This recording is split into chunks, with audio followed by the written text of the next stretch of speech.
Sound take 7 action. Ashutosh Verma नहीं sir, मैं आपके पास आ रही हूँ, मेरे अग्रज भी है ना आप। तो सर, ये जो तेजस्वी यादव ने नया चैप्टर खोल दिया है, तो दुकान बंद हो गई जातिगत जनगणना के फैसले से, अनाउंसमेंट से विपक्ष की, या फिर ये दुकानें अब और खुल गई? क्या क्या कहना क्या चाह रहे हैं भाई आप?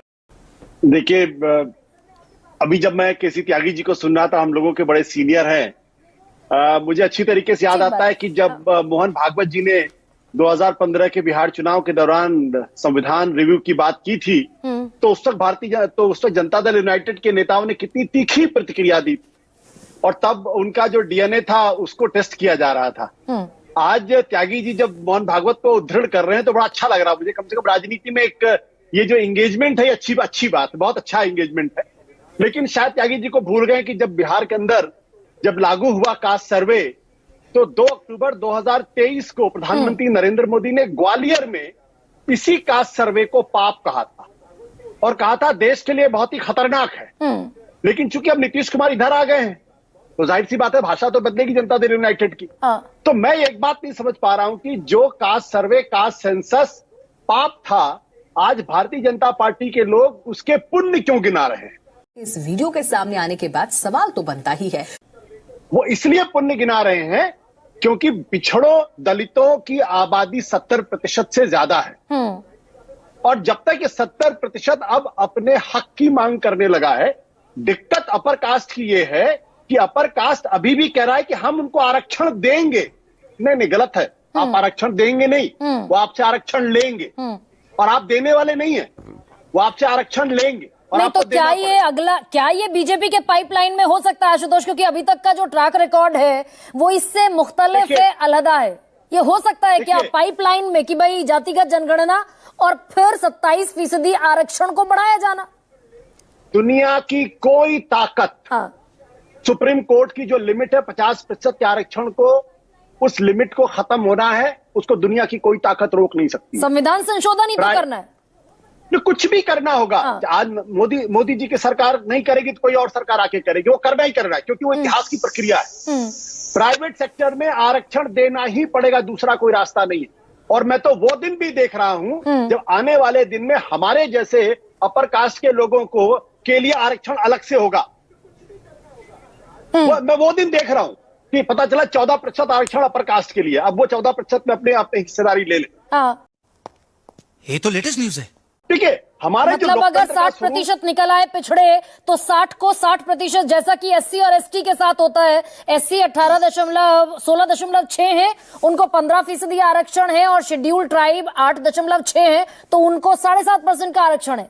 ऐसा ही पिछड़ों के साथ होगा नहीं, वो वही होना है। देखिए, होना दरअसल उसी दिशा में जाना है।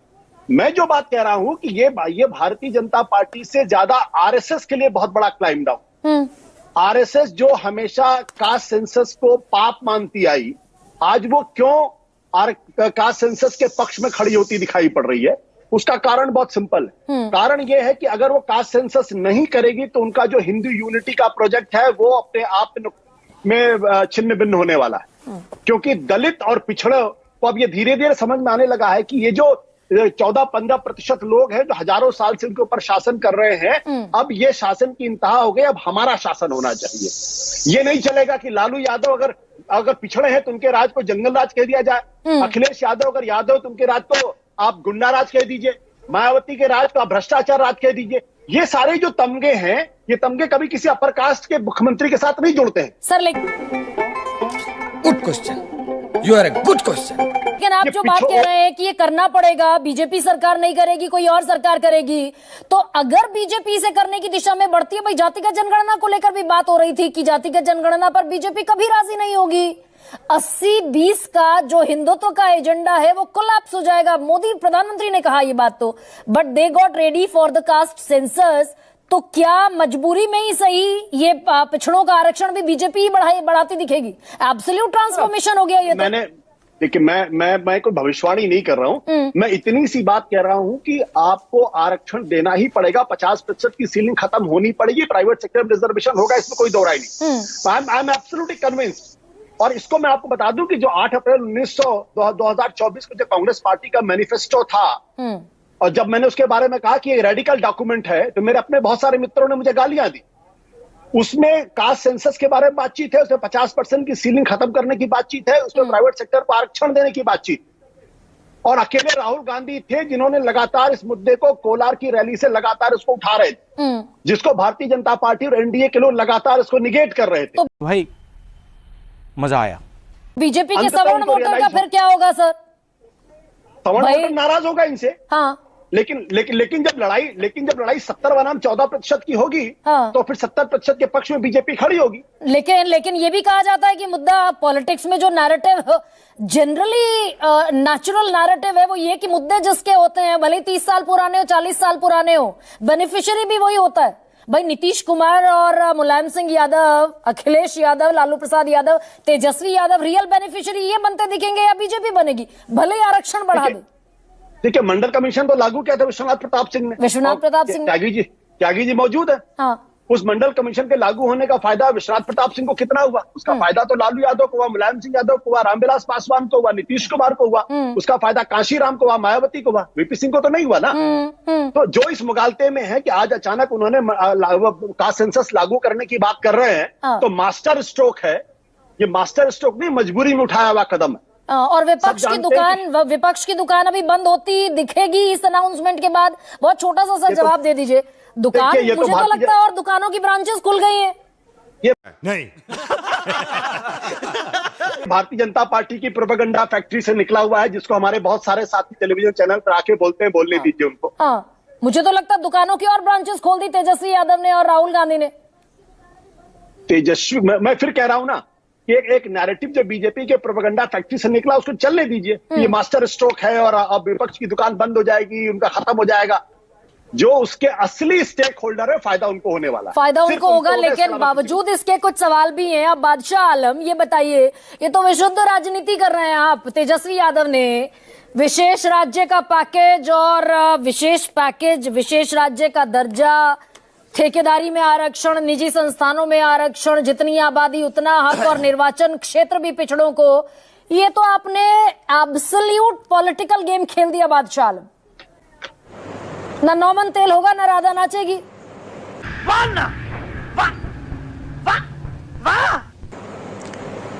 नहीं गरिमा जी, ऐसी बात नहीं है। ये जो मेरा कहना ये है कि जो जाति व्यवस्था है ये एक सामाजिक बीमारी है। तो जब ये बीमारी है तो इसका इलाज होना चाहिए। अब इस इलाज का तरीका क्या होगा, इसको सारी पार्टियों को देख के बैठ के सोच के तय करना पड़ेगा। अब आज जैसे ये चल रहा है कि ये अखिलेश यादव क्रेडिट ले रहे हैं, तेजस्वी यादव क्रेडिट ले रहे हैं और बीजेपी ने मास्टर के स्ट्रोक मार दिया।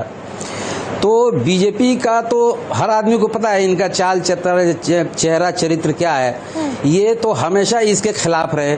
लेकिन आज पता नहीं कौन सी मजबूरी इनके साथ आ गई कि इनको मास्टर स्ट्रोक लगाना पड़ा। लेकिन फिर भी चलिए हम इसका स्वागत करते हैं कि जिस मकसद के लिए ये लाया गया, आरक्षण जो है बहुत ही एक जटिल समस्या है। ये इसमें एक तो कुछ लोग आते हैं जो कहते हैं कि हम आरक्षण के फेवर में हैं, तो उनको कहते हैं कि ये आरक्षण से फायदा इनको मिलेगा। कुछ ये कहते हैं कि आरक्षण नहीं होना चाहिए, तो उसको कहते हैं कि आरक्षण का ही विरोधी है। तो आरक्षण की बात करना और तलवार के धार पर चलना मेरे हिसाब से दोनों बराबर है। लेकिन आरक्षण जरूरी है। बिना आरक्षण के समाज में ये हमारी जो है कुरीतियां फैली हुई हैं, सोशल जस्टिस नहीं आ पाएगा। सोशल जस्टिस, लेकिन वो जो 15 साल बीत गए, एक सेकंड 2005 से मुख्यमंत्री है नीतीश कुमार और 2005 से पहले 15 साल लालू प्रसाद यादव मुख्यमंत्री रहे, सोशल जस्टिस तब याद नहीं आया। 2004 से 2013 तक लालू यादव की सांसदी खारिज होने तक यूपीए सरकार का हिस्सा थे, तब सोशल जस्टिस याद नहीं आया। भाई विपक्ष में कुछ भी कह दीजिए उठाकर। देखिए, तू समझा? हाँ। नहीं, तू समझा नहीं। मैडम, आज से 30 साल पहले भी लालू यादव ने आरक्षण की बात उठाई थी। हाँ। आज से 3 दशक पहले मंडल कमीशन का जो आया रिकमेंडेशन वीपी सिंह की सरकार में, तो उसके बाद मंडल कमीशन को लागू करवाने में लालू प्रसाद यादव, मुलायम सिंह यादव, इन्हीं लोगों का प्रेशर था। नहीं, जातिगत सर्वे करवा और सकते जिसकी थे। वजह से मंडल कमीशन लागू करना पड़ा। लालू यादव ने किया तो नीतीश कुमार ने ना। नीतीश कुमार ने किया, लेकिन लालू यादव के प्रेशर में ही किया। ये तेजस्वी यादव ने इतना प्रेशर बनाया उनके ऊपर, जब वो 17 महीने सरकार में रहे, 2005 में जो गठबंधन की सरकार चली, तो ये लालू प्रसाद का जो है अपना मुहिम था और इसको तेजस्वी जी ने आगे बढ़ाया। मतलब ये बड़ी अच्छी बात कही आप। आशुतोष, ये क्या अब अगर, क्योंकि वो प्लैंक खाली है अब इस वक्त, जातिगत जनगणना नहीं कराएंगे, और बयान सारे सपोर्टिव थे, आप गलत बयानी नहीं करते थे, दुरुस्त बयानी करते थे, लेकिन क्या वो पूरा प्लांक खींच लिया बीजेपी ने क्या? और फर्ज कीजिए जातिगत जनगणना के आंकड़े आ गए, कॉन्स्टिट्यूशनल है, इनकॉन्स्टिट्यूशनल थोड़ी है, 15(5) के तहत सीलिंग भी हटाई जा सकती है, मात्र एक संविधान संशोधन करना है, क्या रह जाएगा? धन्यवाद गरिमा जी। देखिए, जो ये भारतीय जनता पार्टी के नैरेटिव है कि प्लैंक खाली था या खींच लिया भारतीय जनता पार्टी ने, तो समाजवादी पार्टी के लिए जातीय जनगणना या सामाजिक न्याय की लड़ाई मुद्दा नहीं है, और हमारी राजनीति का बेस ही बुराई है। और हम अभी तो मानते हैं जातीय जनगणना की कराने के लिए जो शुरुआत, जो घोषणा की हुई है, ये शुरुआत है। अभी तो इसकी पहली शुरुआत है जो भारतीय जनता पार्टी ने दबाव में आके किया है। अब इसके क्या, किस वजह से किया है, क्या नहीं किया, इसमें कोई बहुत ज्यादा डिस्कस करने की जरूरत नहीं है। हमारे वरिष्ठ नेता समाजवादी जो ने केसी त्यागी बैठे हुए हैं, उन्होंने देखा है कि भारतीय जनता पार्टी का इतिहास कैसा रहा है, चाहे वो आरक्षण की समीक्षा की बात हो, और जब 1981 के समय में अखिल भारतीय प्रतिनिधि सभा की थी, तब उन्होंने कहा था कि हम आरक्षण नीति की समीक्षा के लिए गैर राजनीतिक गुट बनाना चाहते हैं। तब भी जनता दल यूनाइटेड और समता पार्टी थी, उसने जम के विरोध किया था उस समय भी। तो आज ये कैसे हट सकते हैं? और मुझे याद है कि प्रधानमंत्री मोदी ने दिसंबर 2023 में कहा था कि इस देश में सिर्फ 4 ही जाति हैं, एक गरीब, एक युवा, एक महिला और किसान। और बार बार मोहन भागवत जी या जेपी नड्डा जी बार बार बोलते थे कि जातीय जनगणना करा के कांग्रेस जो है वो देश को या हिंदुस्तान को विभाजित करना चाहती है। लेकिन ये झूठ है, झूठ है, झूठ है। ये ट्रांसफॉर्मेशन तो महसूस कर रहे होंगे आप भी कि मोहन भागवत दत्तात्रेय होसबोले ने अभी केरल के पलक्कड़ में कहा था कि भाई आप करा लीजिए, लेकिन गरिमा जी मेरी बात को पूरी आ जाने दीजिए। कहिए ना सर प्लीज। सन 2021 में भारतीय जनता पार्टी ने सुप्रीम कोर्ट हमें हलफनामा दिया, क्योंकि 19 में इन्होंने कहा था कि जो 2011 की जनगणना के आंकड़े हैं उन प्रस्तुत करेंगे, और फिर 2011 में कहा कि जो जातिगत जनगणना के आंकड़े हम कई वजहों से हम घोषित नहीं कर सकते हैं। उन्होंने साफ साफ हलफनामा दिया। तो हर समय मंडल के खिलाफ कमंडल लाने का इतिहास भारतीय जनता पार्टी का है। हमारी लड़ाई यहाँ पे अभी खत्म नहीं होती, यहाँ से शुरू होती है। जातीय जनगणना पूरी तरीके से देश में हो, पारदर्शी तरीके से हो, उसके बाद समानांतर तरीके से जिस प्रकार से प्राइवेट सेक्टर में आरक्षण हो, किस प्रकार से अलग आरक्षण हो, किस प्रकार से पिछड़े दलितों और अल्पसंख्यकों का अनुपात है। नहीं, गरिमा जी आज 2025 में एक सेकंड, अगर मैं आपसे सवाल पूछूं कि भाई बीजेपी जिस हिंदुत्व के झंडे को बुलंद करती थी अब तक 80-20 का नैरेटिव, पिछड़े अगर 65%, 63 बिहार में निकल सकते हैं, तो हो सकता है देश में भी 52% से बढ़कर हो गए हो 63-65%, तो 15% को नाराज करने का जोखिम तो लिया जा सकता है। 65% अगर क्लच में आता है तो मुझे क्रेडिट नहीं चाहिए। नहीं, देखिए, भारतीय जनता पार्टी के वो मूल में वो नहीं है। भारतीय जनता पार्टी जब से नरेंद्र मोदी की सरकार बनी है, वो किस बात पे हम पे कहती कि ये नरेंद्र मोदी हमारे खुद ही पिछड़े हैं। आज स्थिति ये है कि अभी पिछले सेशन में ही भारत सरकार ने एक आंकड़ा दिया था, मैं आप सबके सामने वो पढ़ रहा हूं, कि अधिकारियों के तौर पे सेंट्रल गवर्नमेंट में सेक्रेटरी और ज्वाइंट सेक्रेटरी के 322 पद हैं, जिसमें 16 अनुसूचित जाति के, 13 अनुसूचित जनजाति के और 39 पिछड़े वर्ग के, 254 अपर कास्ट के लोग हैं। ये 322 में 200 अपर, ये आज की स्थिति है 2025 की। यही लगभग आप सेंट्रल यूनिवर्सिटीज में देख लीजिए। सेंट्रल यूनिवर्सिटीज में आज भी 83% एससीज के जो है पद खाली हैं। 135 एसटी के में से 125 पद खाली है, और पिछड़ों की तो हालत बहुत खराब है।